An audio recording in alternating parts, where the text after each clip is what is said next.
Hello, very good morning, my dears.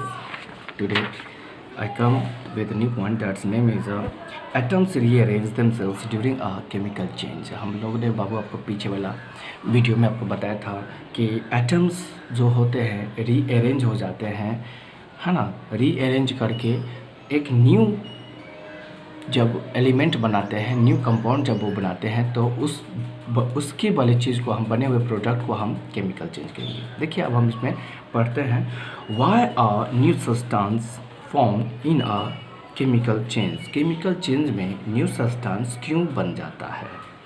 अब कहता है because the atoms rearrange themselves in a such a change. देखिए क्योंकि इसमें केमिकल चेंज में क्या होता है, जितने भी मोलिकुल्स होते हैं, रिएक्टेंट का भी मोलिकुल्स, ठीक है, आई मीन्स जो रिएक्टेंट जो दो रिएक्टेंट एक साथ जब दोनों मिल जाता है तो एक न्यू प्रोडक्ट बनाता है।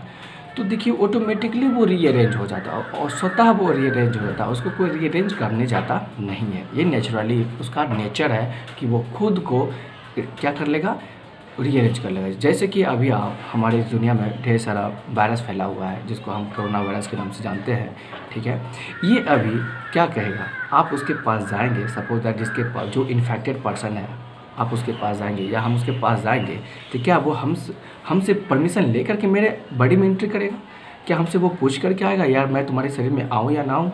नहीं, वो हमसे पूछ करके नहीं आएगा। वो क्या उसका नेचर है कि जैसे ही किसी के कॉन्टैक्ट में हम जाएंगे तो उसे हम इफेक्ट करेंगे, है ना। इन्फेक्टेड उसको करेंगे, मतलब उसको इल करेंगे, उसको हम डिजीज़ दे देंगे, ठीक है। तो ये क्या हुआ, उसका एक नेचर है कि जब हम उसके कांटेक्ट में आएंगे तो मैं उसको भी इल कर दूंगा, मैं उसे भी डिजीज़ दे दूंगा, ठीक है।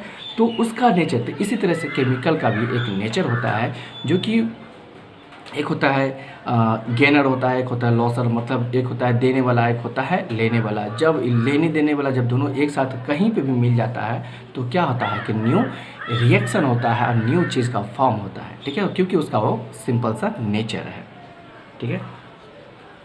जैसे कि अब हमारे स्टमक में क्या होता है, फूड डाइजेशन होता है ना। अभी हम फूड अपने स्टमक को ना दे कुछ तो हमारे स्टमक में खलबली होगी, एसिड प्रोड्यूस होगा, अनडाइजेस्टेड हो जाएगा, ठीक है। जब आप कोई भी फूड अपने स्टमक को देंगे क्या होगा, वो ऑटोमेटिकली एक्शन करने लगेगा, रिएक्शन करने लगेगा और न्यू चीज़ फॉर्म करेगा और हमारे लिए बहुत फ़ायदे भी करेगा, लॉस भी करेगा, मतलब नुकसान भी करेगा। तो देखिए हमारा स्टमक का क्या है, उसका नेचर है, उसका गॉड ने वैसा बना के ही भेजा है कि उसका ड्यूटी ही वही है कि उसको डाइजेशन करना। तो इसी तरह से बहुत सारे एलिमेंट का नेचर है कि भाई जब उसके ऐसा नहीं कि किसी से भी किसी को किसी से भी नहीं हो सकता, जो उसके लायक है, जो उसके लिए सूटेबल है, उसी एलिमेंट के साथ यदि आप उसके साथ कॉन्टैक्ट में आता है तो वो क्या हो जाएगा, न्यू एलिमेंट्स का फॉर्म करेगा, ओके। देखिए when burned in air carbon forms carbon dioxide. जब किसी चीज़ को हवा में जलाया जाता है तो वो कार्बन का ऑक्सीजन के साथ मिल करके, तो जब किसी चीज़ को एयर में जलाया जाता है तो वह कार्बन ऑक्सीजन के साथ मिल करके कार्बन डाइऑक्साइड का निर्माण करता है। वो क्या करता है, अरेंज हो जाता है, okay. During the burning of coal, मतलब हम जब कोयला जलाएंगे, the carbon of coal combines with oxygen of the air to form carbon dioxide, okay. आप समझ गए। अब देखिए यहाँ पे क्या है, सपोज दैट आपका ये क्या है,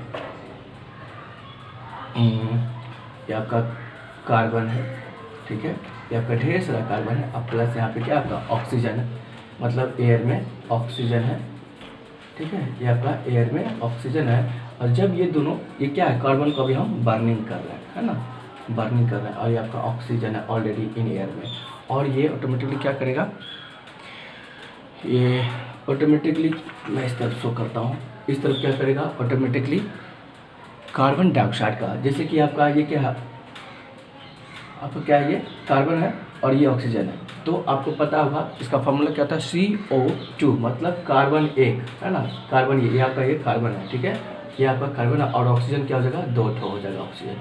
ये क्या हो गया, एक तरह से न्यू चीज़ बना, और ये सिर्फ एक बनाओ, फिर इतना तो है, ऑक्सीजन यहाँ ढेर सारा है, कार्बन यहाँ ढेर सारा है, तो ये सब क्या करा, एक कार्बन के साथ में दो ऑक्सीजन लेकर के एक नया बनाएगा, एक ये नया बनाएगा। तो इस तरह से क्या होगा, carbon dioxide carbon dioxide carbon dioxide carbon dioxide carbon dioxide, ढेर सारा कार्बन डाइऑक्साइड। तो ये क्या करता है, हमारे नेचुरली में कार्बन डाइऑक्साइड का फॉर्म करता है, ठीक है।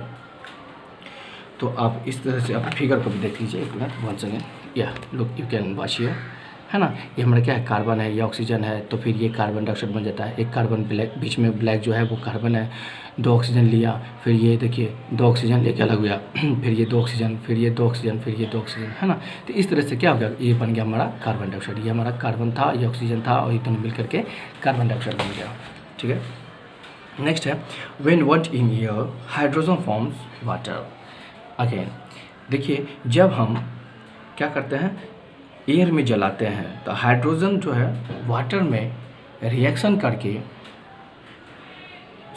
हाइड्रोजन जब जलाते हैं तो वो एयर में, हाइड्रोजन जब जलता है, जलने के बाद जब हाइड्रोजन एयर में आता है, और हाइड्रोजन तो ऑलरेडी वहाँ ऊपर में होता भी है, तो ऑक्सीजन और हाइड्रोजन जब दोनों मिलता है तो वाटर का फॉर्म होता है। जैसे कि आप लोग को पता होगा H2O, है ना, वाटर का फॉर्मूला होता है, ठीक है।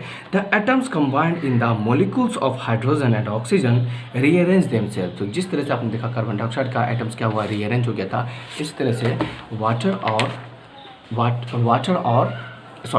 हाइड्रोजन एंड ऑक्सीजन का भी मॉलिक्यूल से रीअरेंज हो जाता है, तब जब वो वाटर का फॉर्म करता है, ठीक है। आप इसका फिगर देख सकते हैं, you can watch here, this is a formula of hydrogen, okay. ये आपका हाइड्रोजन है और ये वाटर है, और ये हाइड्रोजन और 2 वाटर लेकर के, 2 ऑक्सीजन लेकर के अलग गया, इस तरह से आपका वाटर का फॉर्मूला बन गया, ठीक है। अब हम देखते हैं चेंजेस इन्वॉल्व लॉस और गेन ऑफ एनर्जी। चेंजेस जो कोई भी चेंज होता है बाबू, कहता है चाहे कोई भी चेंज हो, चाहे वो फिजिकल चेंज हो या केमिकल चेंज हो, चेंज आपके पास में कुछ भी चेंज हो, उनमें से 2 चीज़ है जो श्योर है कि होना है तो होना है, या तो वो क्या करेगा, एनर्जी को लॉस करेगा, या तो वो एनर्जी को गेन करेगा, ठीक है, या तो वो एनर्जी को लॉस खो देगा। कोई भी रिएक्शन हो, चाहे फिजिकल चेंजेज हो, केमिकल चेंजेज हो, कोई भी जब चेंजेज होगा तो वहाँ पे जो आपका डबल रिएक्टेंट है ना, जब दो रिएक्टेंट है, जब ये दोनों साथ मिल करके न्यू प्रोडक्ट बनाएगा या नहीं भी बनाएगा, तो चेंजेस जो भी हो, फिजिकल हो या केमिकल हो, तो इसमें कोई न कोई, मतलब ये दोनों रिएक्टेंट में आपका श्योर निश्चित है कि या तो ये जुड़ने में एनर्जी लेगा या तो जुड़ने में एनर्जी देगा, समझ गए।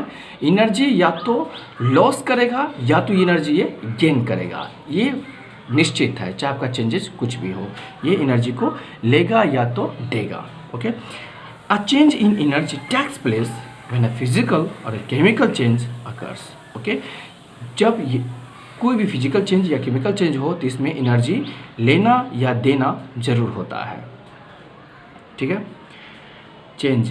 A change in energy takes place when a physical or chemical change occur. Energy is either taken, ठीक है। एनर्जी क्या होता है, या तो वो लिया जाता है या तो उसे दिया जाता है, ओके। या तो वो लिया जाता है या तो वो दिया जाता है। जैसे कि चाहे आप वो क्या करते हैं, मैं आपको लोहा का पीस, आयरन का पीस ले लीजिए, ठीक है। आयरन का पीस ले लीजिए, उसको आप रब कीजिए, है ना। जब आप उसको रब कीजिए, रब करते करते क्या होगा, उससे हीट प्रोड्यूस होगा, तो क्या हुआ, एनर्जी को लॉस कर रहा है। और गेन करने में भी हो सकता है, गेन करने में भी हो सकता है, जैसे कि आपका और भी कुछ एग्जांपल हो सकता है, आप प्लीज़ सोच लीजिए, सॉरी। नेक्स्ट है, by this we mean that heat और लाइट इज ईदर एब्जॉर्ब और emitted by substance during a physical और केमिकल चेंज। तो इस प्रकार से हम कह सकते हैं कि चाहे चेंजेस फिजिकल हो या केमिकल हो, इन दोनों में से आपको क्या होगा, इन दोनों चेंजों में से या तो वो एनर्जी को लेगा या तो एनर्जी को वो देगा, मतलब खो देगा, या तो इनकी खत्म हो जाएगा, उसके शरीर से लॉस हो जाएगा, गायब हो जाएगा, गायब होने लगेगा या उत्सर्जित होने लगेगा, ठीक है। ये है आपका टॉपिक। नेक्स्ट है आपका changes in state. A solid has to be heated और a solid absorbs heat in order to melt.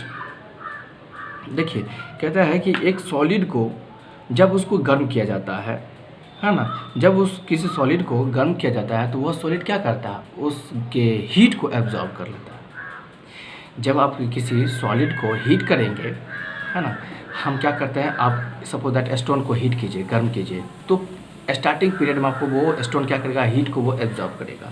जैसे कि खाना बनाते हैं, हम कोई पॉट वेसल्स देते हैं, तो जब उसको हीट देते हैं तो देखिएगा आप 1 मिनट या 2 मिनट के बाद ही वो पूरा हीट हो पाता है। तो वो जो आपका स्टार्टिंग पॉइंट था, वो स्टार्टिंग में ही हीट क्यों नहीं हो गया? क्योंकि वो उस वक्त वो एब्जॉर्ब कर रहा था, वो उस वक्त हीट को एब्जॉर्ब कर रहा था। जब वो हीट को एब्जॉर्ब कर लिया, तब जब उस एब्जॉर्ब से जब ज़्यादा हो जाता है, तब वो हीट को वो इमिट करने लगता है।